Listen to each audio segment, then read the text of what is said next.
ఓం శ్రీ వెంకట పూర్ణానంద లక్షానందనాథాయ నమః.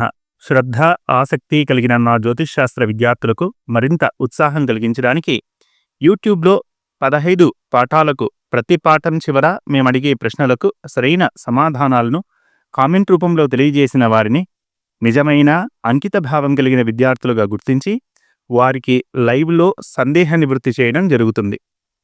30 పాఠాలకు సరైన సమాధానాలు ఇచ్చిన వారికి ఒక అమూల్యమైనటువంటి జ్యోతిష్శాస్త్రానికి చెందిన నోట్స్ని పీడిఎఫ్ రూపంలో పంపించడం జరుగుతుంది. కావున విద్యార్థులందరూ కూడా ఈ యొక్క అవకాశాన్ని సద్వినియోగం చేసుకుంటారని భావిస్తూ ఉన్నాం. శ్రీమాత్రే నమః. ఓం శ్రీ వెంకట పూర్ణానంద లక్షానందనాథాయ నమః. విద్యార్థులందరికీ కూడా శుభాభినందనలు. ఎంతో ఆసక్తితో పాఠాలన్నింటినీ కూడా తిలకిస్తూ అడిగినటువంటి ప్రశ్నలకు సరైన సమాధానాలు ఇచ్చేటటువంటి ప్రయత్నం చేస్తున్నారు. చాలా సంతోషంగా ఉంది. ఇంకా పాఠాన్ని ముందుకు కొనసాగించాలి అనేటటువంటి ఆసక్తిని, ఉత్సాహాన్ని మీరు కలిగించేలా చేస్తున్నందుకు మీకు ప్రత్యేకమైనటువంటి ధన్యవాదాలు. ఇంకొక చిన్న విజ్ఞాపన, అందరూ కామెంట్ రూపంలో మీ యొక్క సమాధానాలు అయితే తెలియజేస్తున్నారు, కానీ వారి యొక్క పేరును కూడా మెన్షన్ చేయగలిగితే బాగుంటుంది అని ఆలోచిస్తున్నాం. కారణం ఏంటంటే, ఇంతకుముందే మీకు చెప్పడం జరిగింది, ఎవరైతే అంకిత భావంతో ఉన్నటువంటి విద్యార్థులై ఉంటారో, ఎవరైతే సబ్స్క్రైబ్ చేసుకుని ప్రతి పాఠాన్ని పూర్తిగా చూస్తూ సమాధానాలు తెలియజేస్తూ ఉంటారో వారికి ఒక లైవ్ క్లాస్ పెట్టుకుని సందేహ నివృత్తి చేయాలని ముందుగానే అనుకోవడం జరిగింది. కాబట్టి వాటిని లిస్ట్ అవుట్ చేసుకోవడానికి మాకు ఒక సహకారం లభించినట్టుగా అవుతుంది. కాబట్టి ఈసారి నుంచి కామెంట్ పెట్టేటప్పుడు ఆ కామెంట్ కింద మీ పేరును కూడా తెలియజేయవలసిందిగా ప్రార్థిస్తున్నాం. కారణం ఏంటంటే, పేరు తెలియజేస్తే ఇంటి పేరుతో సహా లేదా ఇనిషియల్తో సహా తెలియజేసినట్టయితే మేము లిస్ట్ అవుట్ చేసుకుని వాళ్ళకు మాత్రమే లైవ్ క్లాస్ ఒకటి పెట్టుకోవాలి అని. ఎందుకంటే అశిష్యాయ నదేయం అని, ఎవరికైతే శిష్యభావం ఉంటుందో, ఎవరికైతే తాను విద్యార్థిని అనేటటువంటి ఆలోచన ఉంటుందో వారికి మాత్రమే విద్యను తెలియజేయాలి. అంతే తప్పితే వచ్చే వాళ్ళకి, పోయే వాళ్ళకి అందరికీ కూడా మనం తీసుకెళ్ళి పంచేటటువంటి విషయం కాదు. ఏదైనా ముఖ్యమైనటువంటి రహస్యాలను, ముఖ్యమైనటువంటి విషయాలను తెలియజేసేటప్పుడు ఖచ్చితంగా అర్హతను, పాత్రతను గుర్తించి వారికి అందివ్వాలి కదా. అలాగే ఈ శాస్త్రం యొక్క మర్యాదను కాపాడడం కోసం ఎవరైతే సబ్స్క్రైబ్ చేసుకొని నిబద్ధతతో ప్రతి క్లాసు చూస్తూ వాటికి సరైన సమాధానాలు ఇస్తూ ఉంటారో వారందరినీ ఒక లిస్ట్ అవుట్ చేసుకుంటాం. లిస్ట్ అవుట్ చేసుకొని వాళ్ళకి మేము ప్రత్యేకంగా ఒక కామెంట్ రూపంలోనో లేదా ఇతరితర మార్గాల ద్వారానో ఒక మెసేజ్ పెట్టడం జరుగుతుంది. ఆ మెసేజ్ ద్వారా వాళ్ళందరినీ కూడా కనెక్ట్ చేసుకునేటటువంటి ప్రయత్నం చేయొచ్చు. కాబట్టి మీరు ఇంక నుంచి కామెంట్ రూపంలో మీ సమాధానాలు తెలియజేసేటప్పుడు దాని కింద మీ పేరును కూడా తెలియజేయవలసిందిగా ప్రార్థిస్తూ ఉన్నాం. తర్వాత పాఠంలోకి వెళ్ళిపోదాం. మనం ఇంతకుముందు పాఠంలో గ్రహాలు అనే వాటి గురించి తెలుసుకున్నాం. గ్రహం యొక్క నిర్వచనం ఏంటి అనేది తెలుసుకున్నాం కదా. గ్రహం అంటే బాగా గుర్తుపెట్టుకోవాల్సిన విషయం, ప్రతిసారి ఇక్కడ మనం గ్రహం అనే పదం వాడుతున్నాము అంటే it is not a planet. Planet యొక్క నిర్వచనంతో దాన్ని చూడకూడదు. గ్రహ అనే పదానికి అది సమాన అర్థం కాదు అనే విషయం బాగా గుర్తుపెట్టుకోవాలి. ఇక మీ అందరికీ తెలిసిన విషయమే, 9 గ్రహాలు అని చెప్తూ ఉంటాం. మనం సైన్స్లో చెప్పేటటువంటి 9 గ్రహాలు వేరు, ఇక్కడ చెప్పేటటువంటి 9 గ్రహాలు వేరు. కారణం ఏంటంటే, ఇంతకుముందు తరగతిలో చెప్పిన విషయమే, ఖగోళ సంబంధమైనటువంటి విషయాలు ఇప్పుడు ప్రస్తావన చేయడం లేదు. భవిష్యత్తులో మనం నక్షత్ర సూచి కాకూడదు కాబట్టి సిద్ధాంత భాగాన్ని గురించి కూడా కొద్దిగా తెలుసుకునేటటువంటి ప్రయత్నం ఎలాగో చేస్తాం. కాబట్టి అప్పుడు వాటికి ఒక వివరణ ఇచ్చేటటువంటి ప్రయత్నం చేస్తాను. ప్రస్తుతం మాత్రం గ్రహాలు అనేది ప్లానెట్ కాదు అనేది గుర్తించాలి. అక్కడ 9 ప్లానెట్స్, ఇక్కడ 9 గ్రహాలు, 2 ఈక్వల్ కావు అనే విషయం కూడా గుర్తించాలి. కారణం ఏంటంటే, అందులో భూమి ఉంటుంది, ఇక్కడ భూమి ఉండదు. కారణం ఏంటంటే, భూమి నుంచి మిగిలిన గ్రహాలన్నింటినీ కూడా మనం అధ్యయనం చేస్తున్నాం కాబట్టి నవగ్రహాల్లో భూమిని పరిగణలోకి తీసుకోం. అది కాకుండా ఛాయాగ్రహాలైనటువంటి రాహుకేతువులను కూడా మనం కలుపుకుంటాం. ఇంకా వాటి యొక్క వివరణ కూడా భవిష్యత్తులో ఇచ్చుకుందాం. ప్రస్తుతానికి గ్రహాలు ఏవి అంటే, జ్యోతిష్ శాస్త్రం ప్రకారము 9 గ్రహాలు. 9 గ్రహాల్లో మొదటిది రవి, రెండవది చంద్రుడు, మూడవది కుజుడు, నాలుగవది బుధుడు, ఐదవది గురువు, ఆరవది శుక్రుడు, ఏడవది శని. ఇవి 7 గ్రహాలు. ఇక ఛాయాగ్రహాలని రెండింటిని తీసుకుంటాం, అది రాహువు, కేతువు. వీటిని మూన్ యొక్క నోట్స్ అని చెప్తూ ఉంటారు. ఇంకా సిద్ధాంత భాగంలోకి వెళ్ళినప్పుడు రాహువునైతే భూభా అని అంటారు, భూమి యొక్క ఛాయ అని కూడా ప్రస్తావన చేస్తూ ఉంటారు. కాబట్టి వీటి యొక్క వివరణ భవిష్యత్తులో సిద్ధాంత భాగం గురించి చెప్పుకునేటప్పుడు చెప్పుకుందాం. ఇప్పుడు మనం వీటి గురించి ప్రస్తావన చేసుకుంటే ఇంకా తరగతుల ముందుకెళ్ళవు. ఇంకా బోరింగ్గా కూడా అయిపోతుంది. మనకి ఇప్పుడు ఫలిత భాగం మాత్రమే మనం చెప్పుకుంటున్నాం కాబట్టి ఫలిత భాగం ప్రకారం మనం చెప్పుకునేటటువంటి 9 గ్రహాలు ఇవి. ఇందులో యురేనస్, నెప్ట్యూన్, ప్లూటో ఇవి ఉండవు. బాగా గుర్తుపెట్టుకోండి, భూమి అందులో ఉంటుంది, ఇందులో ఉండదు. ఎందుకు? భూమి మీద ఉన్నటువంటి మానవుల యొక్క కర్మ ఫలితాలను గ్రహించి తిరిగి ఇచ్చే వాటి గురించే మనం ఇక్కడ ప్రస్తావన చేసుకుంటూ ఉన్నాం కాబట్టి. ఇక ఇక్కడ అందరికీ ఈ యొక్క గ్రహాల యొక్క పేర్లు తెలుసు. ఒకవేళ గుర్తుపెట్టుకోవడం కష్టమైతే వాళ్ళకి చిన్న చిట్కా ఏంటి అంటే వారాల పేర్లు గుర్తుంటే చాలు. ఇప్పుడు రవి అంటే ఆదివారము, ఆదివారాన్ని రవివారం అని కూడా అంటారు. ఇప్పుడు ఆదివారము అంటే రవి ఆదిత్యుడు, దానికి అధిపతి కాబట్టి. ఇక సోమవారము, సోముడు అంటే చంద్రుడు కాబట్టి చంద్రుడు రెండవ ప్లానెట్. మూడవది మంగళవారము, మంగళుడు అంటే కుజుడు అని అర్థం కాబట్టి కుజుడు మూడవది.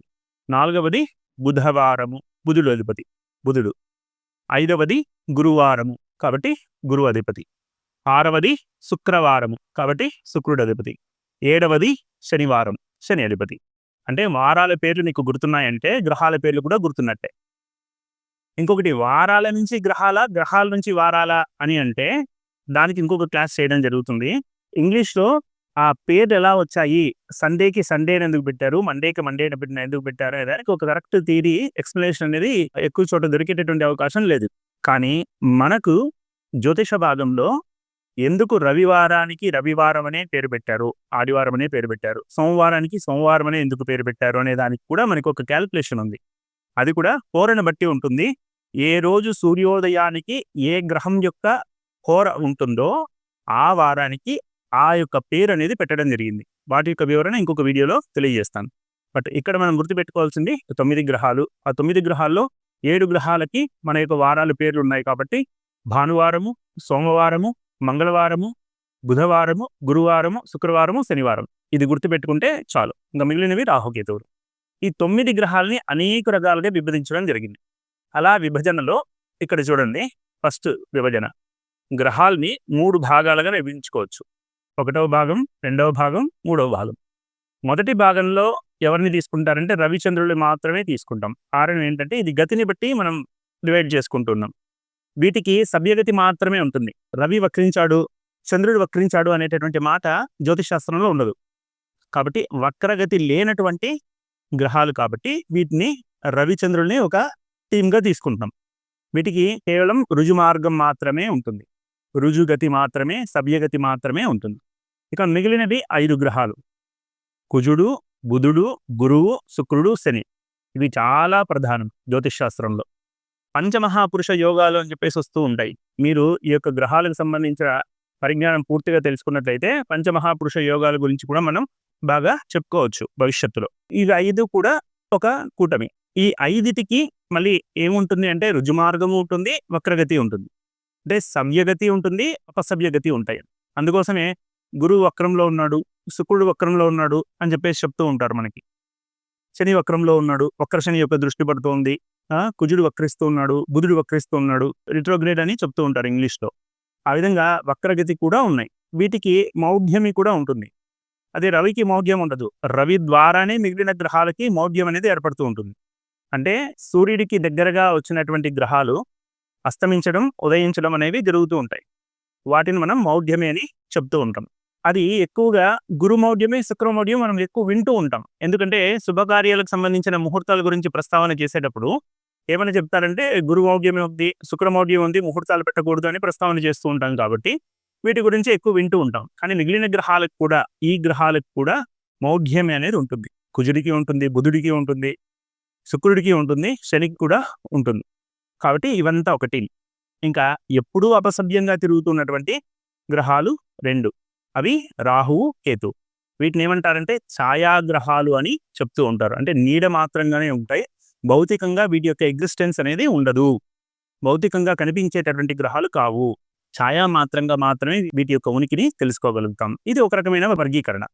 ఇక 2వ రకమైన వర్గీకరణలో తీసుకున్నట్లయితే ఈ యొక్క గ్రహాల్ని సిద్ధాంత భాగంలో తీసుకున్నట్లయితే భౌతిక పదార్థంగా మాత్రమే మాట్లాడతాం.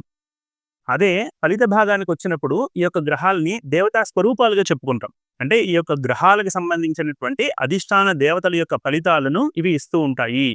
ఒకవేళ ఈ గ్రహాలు ఏమైనా సక్రమంగా మనకి జాతకంలో శుభ ఫలితాలను ఇచ్చేటటువంటి స్థితిలో లేకపోతే వాటికి పరిహారాలు చేసుకుంటూ ఆ గ్రహ అధిష్టాన దేవతల్ని మనం ఆరాధన చేసుకోవడం ద్వారా మంచి ఫలితాలని పొందవచ్చు. కాబట్టి ఈ వర్గీకరణలో భౌతికంగా సిద్ధాంత భాగంలో అయితే భౌతికంగా, ఫలిత భాగంలో భౌతిక గ్రహాలుగా చూడం, కేవలం భౌతికమైనటువంటి ఒక పదార్థం లాగా చూడం, దేవతా స్వరూపాలుగా చూస్తాం. కాబట్టి ఇదో రకమైన వర్గీకరణ.